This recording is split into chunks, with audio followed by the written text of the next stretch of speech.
The bottle challenge, the problem that I have with it, you have to be very careful. There's a lot to be unpacked in this video. I just hope that you won't consider this video an anti excitement type of nature guy, but you have to be very careful. Stay tuned as I share with you um, issues in which I have with this you know practice of late.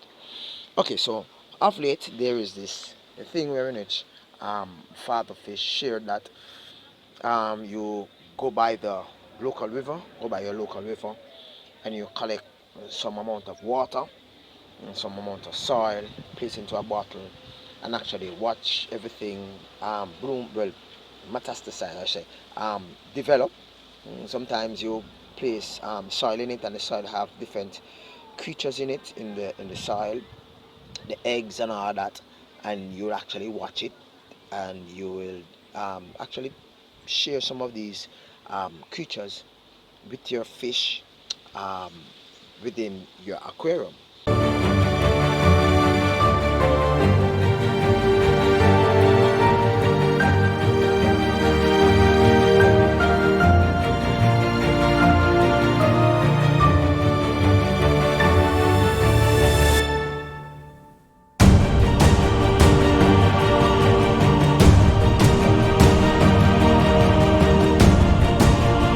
All right, now there's a problem that I have with that. Okay, and the reason why I'm sharing this with you is because um, I had a problem um, a couple of years ago when it similar in nature, but it different in context.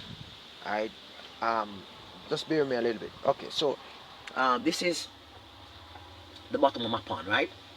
I am presently in the mode of removing all the fish from my my set of ponds, and I'm actually placing them somewhere else, right? And so some of my ponds are empty, will be empty even more later on. Right now, this video is packed with a lot of info, so and but it's gonna be short. Uh, um, so bear with me. Okay, so you go by the river, and it's twofold. You go by the river, and you actually use the soil.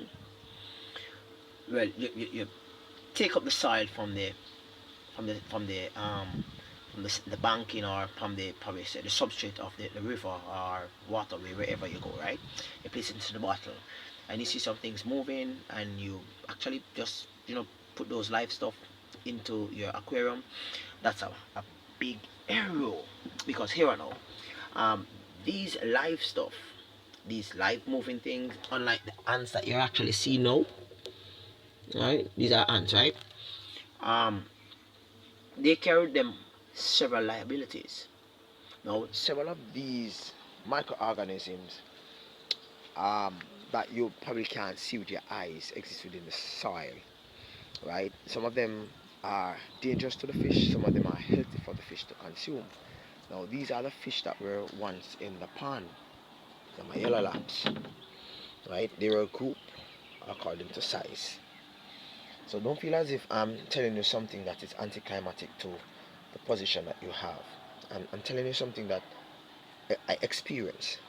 And how I experience it is that I went to my local river and I got these plants.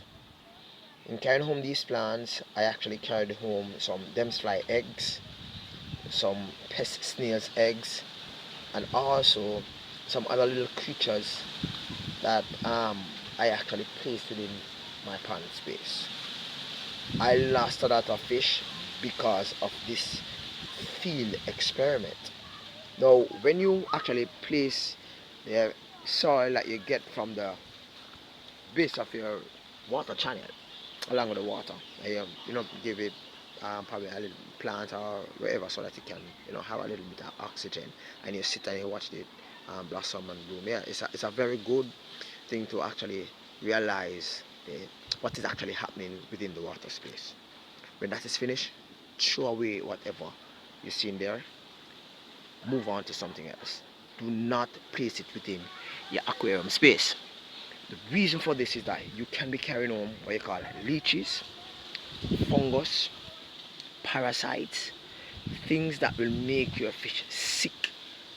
But how they make your fish sick might be timely in the sense that it doesn't happen on one go.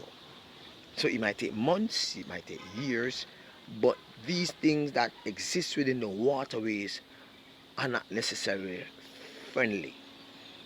So unlike my system where in which I am actually getting rid of the mud, the dirt, um, what I did, well, the river channel doesn't do this, right? But what I did and what I've done over the years is that I have allowed my barrel ponds to be drained, and the soil at the base of the pond, which actually helps me to keep my water clean and the pH at the right level for my fish to survive.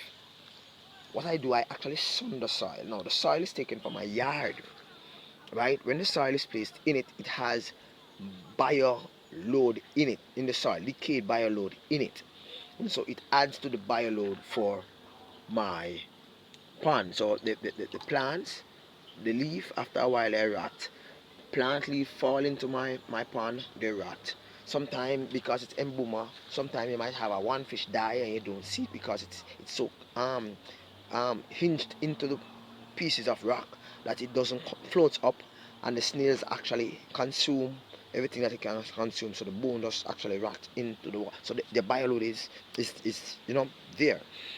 Now what I do is to allow the soil to dry. Now this is a really good soil. You see it's drying. It's not fully dry as yet. This one, and the water was released probably about 4 or 5 days ago. This one is still moist, right? And this one is still moist.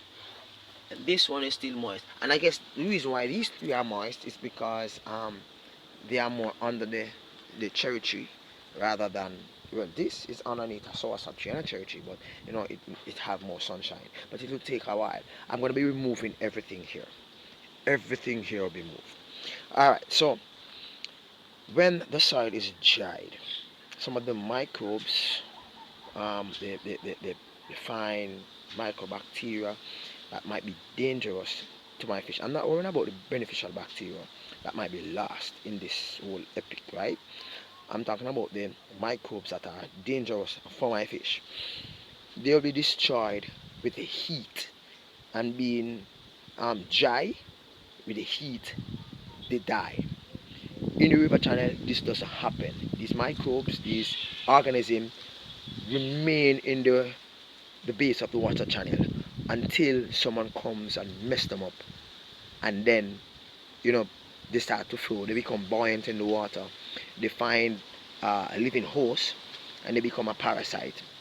And this is one of the ways in which parasite actually move from one specimen, because parasite which lives within waterways hinges on living organism. It's not specific. It can be on a crocodile, it can be on a fish, it can be on a crab, it can be on a shrimp, it can be on anything that is aquatic that is within the space, right? Parasites do live on these creatures. And what happens is that the parasite that lives on these creatures, right, it becomes more, I call it now, resistant to some of the slime that the fish might excrete so as to get rid of it, and it becomes strengthened, more resilient as it go along, as it metastasizes, as it grows. Some of the parasite might fall off and go into the soil, into the river, as eggs, and it stays there, right? Incubates. So while it's incubating, you come with your glass and you take up some of the soil with the water, carry home, and then when you see something moving, you say, oh, that's something really looking good. It's alive. This can be live fish. And for props and for the whole idea of getting views, you through that live creature, which probably you not even know what it is, into your stock, your fish stock. Like I have my fish stock here, right? And what you end up with is that you end up with a bunch of sick fish after a while, and you keep wondering, why is my sick fish? Why is my fish sick? You have to be very careful when you think about certain things, and um, you also understand that some fish are, I call it now, resistant to some fungus, some parasites. You can shake them off and they can move on, and it's not a bother to them. While some fish um, is just susceptible to it, and they will die within a couple of days, if not probably weeks, or if not even hours.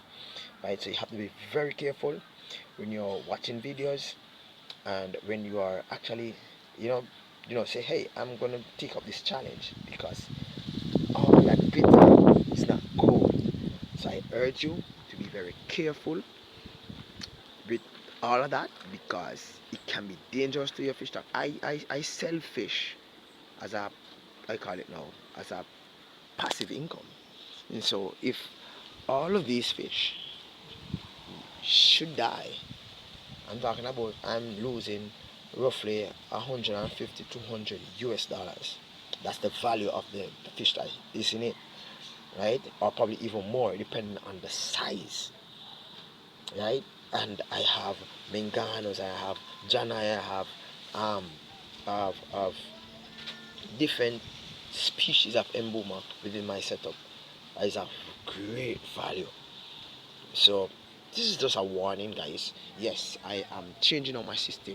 All of this will be gone in a few weeks, and I'm just waiting on my another tooth to come so that I can place in all my blues, that is my Menganos, and you will see that in two order. Thank you very much for stopping by. Thank you for spending the time and listening and watching. And probably you might have some, tips as to what you have done so as to ensure that the possibilities of what I shared with you doesn't go that way. All fine. But this is just a warning for all you, would be experimenters, right? To be careful. Peace out, guys. Catch you next time. Bye bye.